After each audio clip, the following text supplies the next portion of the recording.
Bonjour et bienvenue dans cette nouvelle vidéo où on va faire le point mensuel de mes investissements. Comme d'habitude, je vous retrouve tout de suite derrière mon écran.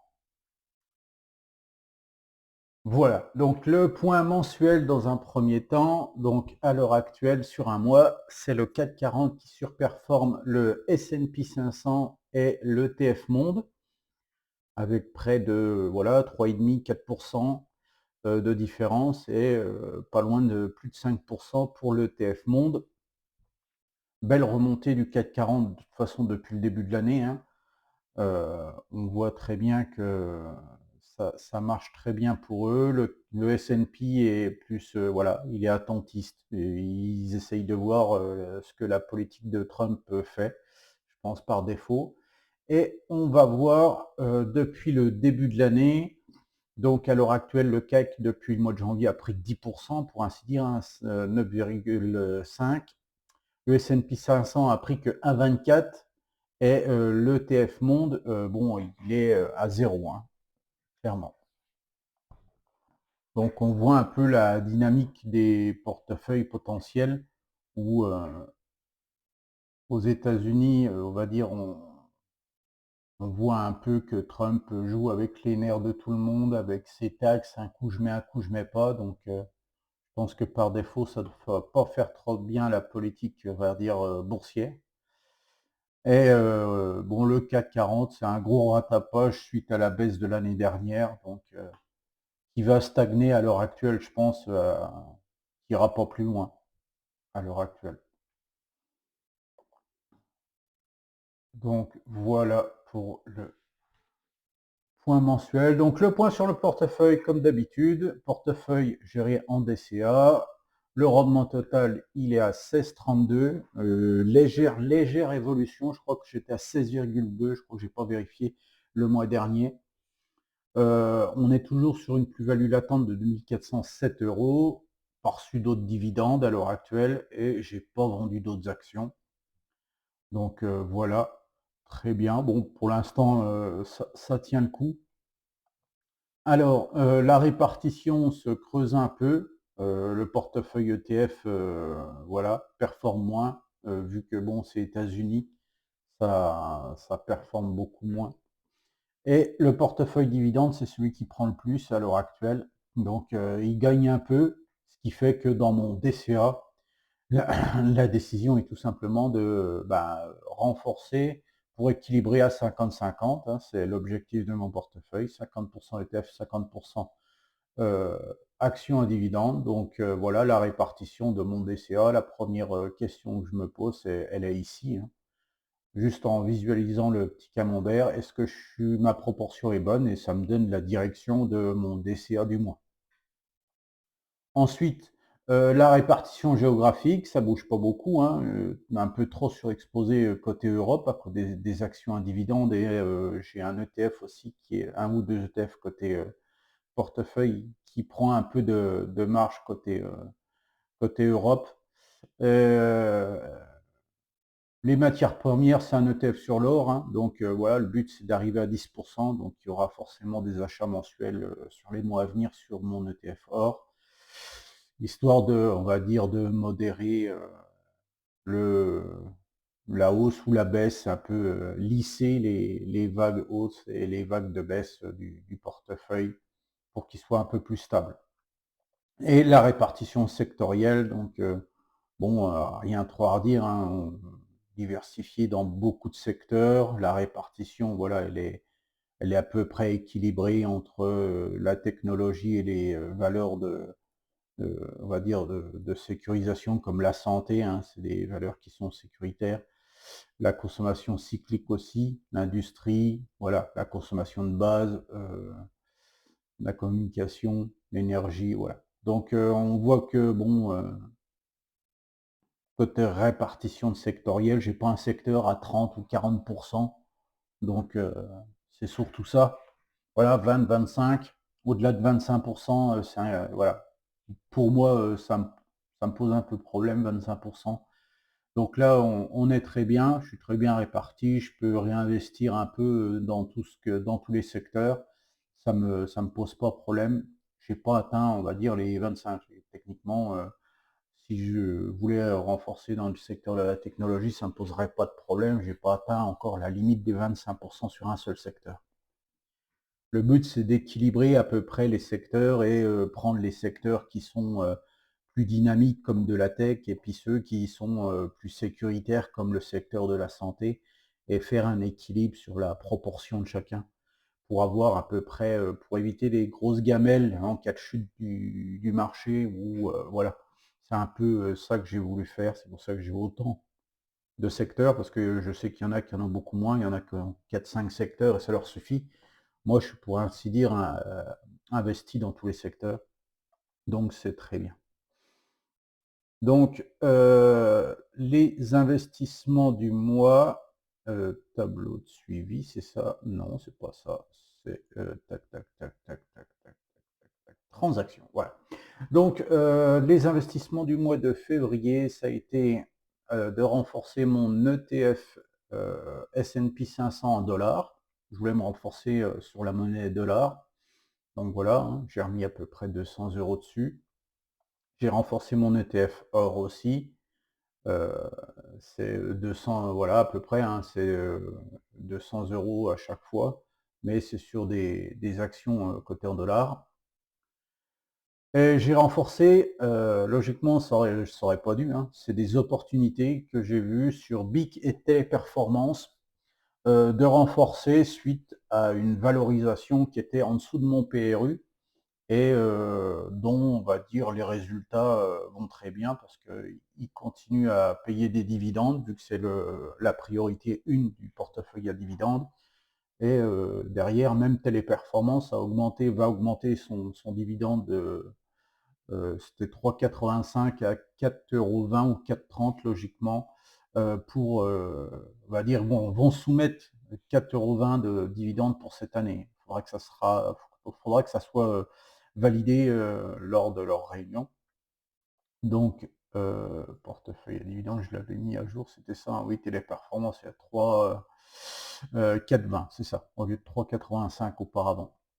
Donc la répartition, alors pourquoi j'ai renforcé BIC? C'est tout simplement, c'est parce que voilà, la répartition, elle était, ma pondération était en dessous de la pondération moyenne et on va dire le prix temporairement a été passé en dessous, voilà, en dessous de mon prix de mon PRU, donc et c'est techniquement un bon rendement parce que je suis à 6,79, donc c'est un bon rendement. Donc j'ai renforcé en rachetant 2 actions BIC.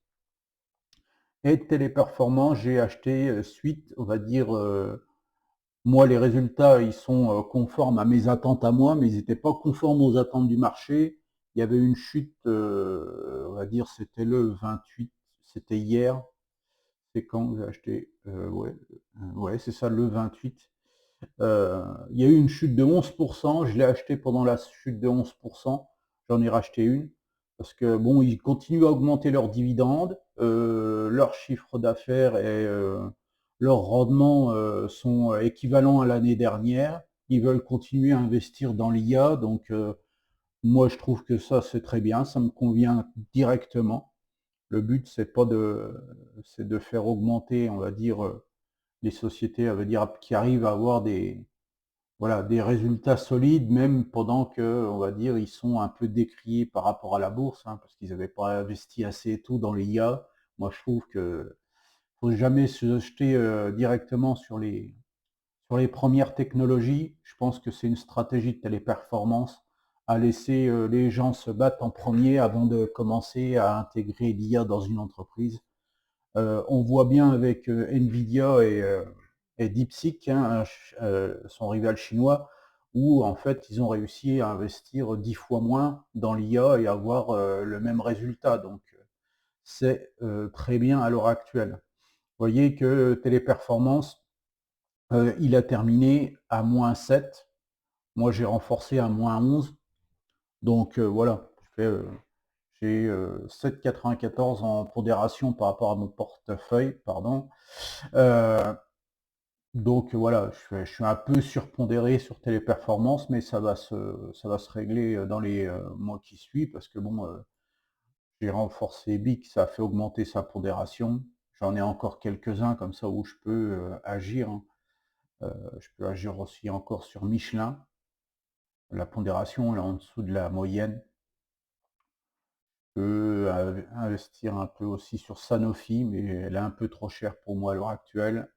Voilà, j'ai 6 sociétés où je peux encore aller, je peux même renforcer un peu Amundi, je suis à 6,63. Voilà. Vous voyez, techniquement, pour équilibrer la pondération, j'ai encore de quoi faire, hein. Mais bon, j'ai pas une action qui est à 30%, ou une autre à 2-3. Celle-là, c'est parce que ça a été les dernières qui sont rentrées dans le portefeuille, c'est pour ça qu'elles sont à 3. Mais le but, c'est d'équilibrer le tout, hein. Avoir voilà, plus de 1 ou 2%, voilà, hein, en moyenne, plus 1 ou 2%, et dans la même pondération sur toutes les sociétés. Comme ça, par défaut, si j'en ai une un jour qui ne me paye pas son dividende, ça sera extrêmement limité par rapport à l'impact qu'il y aura. Donc c'est très bien pour moi de mon côté. On va regarder, on va dire, le comparateur. Donc le comparateur, alors j'ai remis des chiffres à jour. J'avais quelques chiffres dans mon calcul de comparateur qui est mode de calcul, il est où le comparateur, c'est ça. J'avais quelques calculs qui étaient faussés ici, je les ai remis à jour, donc ça a un petit peu bougé sur la comparaison. Mais bon, de toute façon, comme je dis à chaque fois, hein, quand je vais, le jour que je serai plus haut que le portefeuille, on va dire que l'indicateur perso, hein, c'est 50% CAC 40 et 50% ETF Monde. C'est ça mon indicateur perso, parce que ça correspond à ma répartition que j'ai de portefeuille. Donc j'ai un indicateur un peu perso. Je pourrais jamais dépasser, vu que je fais du DCA et je lisse forcément à la hausse ou à la baisse, là où un CAC 40 ou un indice va tout simplement faire un investissement au début de mois et puis début d'année, et puis ils feront pas de DCA, hein, sur un indice boursier. C'est juste de l'évolution du cours du marché de l'indice. Donc à l'heure actuelle, le but est de voir si je suis pas trop à la ramasse, ou voilà, par curiosité. Pour le comparateur sur le portefeuille global, alors sur le tableau, sur l'analyse par portefeuille, voilà, donc le portefeuille à dividende, il fait un rendement de 7,63% à l'heure actuelle, avec une plus-value d'attente de 661 €. Un rendement de dividende qui est à 6,87, 7%. L'objectif, c'est d'être à 7. Donc, je suis tombé un peu en dessous suite aux investissements derniers qui ont fait baisser le rendement du portefeuille, mais j'équilibrerai à la hausse quand le moment sera venu. Et à l'heure actuelle, sur le mois de février, il n'y a pas eu de dividende. Il va en avoir pour le mois de mars pour moi. Et vous voyez, bon bah le top flop, hein, du vendredi, le top c'était Piscine des Joyaux, le flop c'était Téléperformance. Pour le portefeuille ETF, lui, il prend pas mal cher aussi. Donc à l'heure actuelle, voilà, on est sur Booking qui grimpe bien. Je vais essayer d'avoir 4-5 sociétés qui surperforment le S&P 500 dans mon portefeuille ETF. J'aimerais bien réussir à faire battre, on va dire, l'ETF Monde par la suite, mais on verra les courbes juste après. Donc voilà, l'Amundi PEA US Tech, qui prend une claque suite, je pense, à la chute de Nvidia, je crois, qui a eu moins 9%. J'ai pas regardé plus que ça. Suite à l'annonce des résultats un peu blasés, je pense, c'est ce qu'il disait. La bourse était un peu blasée des résultats de Nvidia, donc malgré qu'ils ont affiché des très bons résultats, ça n'a pas été apprécié par le marché. Des fois un peu la cohérence du marché par rapport aux publications, des choses qu'on ne comprend pas forcément. Mais c'est pas grave. Le but n'était pas là. Vu que j'investis pas sur Nvidia, potentiellement il y aurait peut-être des points d'entrée sur Nvidia à 120 € ou 100 € pour ceux qui le souhaitent. Ça peut être un beau point d'entrée, mais à l'heure actuelle un peu trop cher. Voilà pour les deux portefeuilles différents. Donc voilà, on a 1700 € de plus-value latente sur le portefeuille ETF. Pas de gain parce que je ne vends pas, c'est que du rachat. Et un rendement à 25%. Donc, la comparaison du portefeuille ETF, donc si on prend l'ETF Monde et mon portefeuille ETF, bon, voilà. L'équilibre, il y a eu un équilibrage ici, parce que c'est ici que mes chiffres étaient pas bons la dernière fois, il y avait un mauvais calcul. Mais voilà, on voit bien que bon, ça retombe un peu, comme là, ça chute pas mal, hein. Ça suit, ça suit un peu. J'espère qu'un jour, voilà, on reviendra dépasser l'ETF Monde. Et pareil pour le CAC 40 et mon portefeuille dividende, voilà, je suis un peu inférieur. Bon, bah, c'est normal, mais je suis content, hein. C'est une belle remontée quand même, donc c'est très bien. D'un côté, je suis les indices 1 ou 2. Le but, c'est pas de les battre, hein. Je suis pas Warren Buffett et j'essaye pas de l'être. Le but, c'est de faire fructifier mon épargne et clairement, avec un rendement à 16%, bon, je fais, voilà, le PEA, il est à 2,40 ou 2,50, voilà, il n'y a pas photo. Donc voilà pour les chiffres de ce mois-ci. Alors n'hésite pas à liker la vidéo hein, si ça peut faire progresser la chaîne et si tu apprécies ce genre de vidéo. Abonne-toi si tu n'es pas abonné. Et on va terminer par le portefeuille virtuel de William Higgins avec sa méthode d'investissement, que je rappelle à chaque fois, hein, le but c'était, William Higgins disait que c'était assez simple de battre le marché, il suffisait de prendre les 5 meilleures actions des 4 meilleurs fonds et vous en faites un portefeuille et généralement vous battez le marché. Donc je l'ai pris au mot, j'ai pris les 5 meilleures actions de 4 meilleurs fonds et j'en ai fait un portefeuille. Donc que j'équilibre tous les 6 mois. Le but est de voir si cette stratégie va battre son portefeuille Indépendance Expansion Europe. Donc on voit bien que voilà, c'est la bataille, hein, sa bataille dure. Un coup c'est lui, un coup c'est moi, un coup c'est lui, un coup c'est moi. Donc là, il me surpasse, il est à 3,91, je suis à 3,48. Mais techniquement, voilà, c'est pas un très bon investisseur pour rien, parce qu'à l'heure actuelle, ça marche très bien, parce que je me bagarre avec son propre fonds, hein, avec le portefeuille virtuel. Donc le portefeuille a été créé comme ça, c'est que j'ai mis 20 000 € dessus, virtuellement, hein, bien sûr, et j'ai acheté un pourcentage à peu près équilibré. Alors je ne sais pas si j'ai mis le pourcentage. Voilà, la pondération plus ou moins équilibrée maintenant qui est plus, hein, parce que je fais à peu près 100% sur Ring Metal. Donc là, on voit clairement une belle hausse sur les derniers mois de Ring Metal. 30% sur Compagnie du Cambodge, 26 sur Hermès, bon, Schneider Electric à 3, Ruby à 19. Bon, on est en équilibre sur Sanofi, on est à 47% sur explosifs et produits chimiques. On est Technique Énergie à 20%. Voilà, on est à... Après, bon, bah voilà, Nvidia, vous voyez, là, je l'avais là, Nvidia Corp qui est rentré, je suis à moins 6. On va peut-être pouvoir voir le prix. Il est où? Il est perdu. Il est là. Ah, et terminé à moins 4.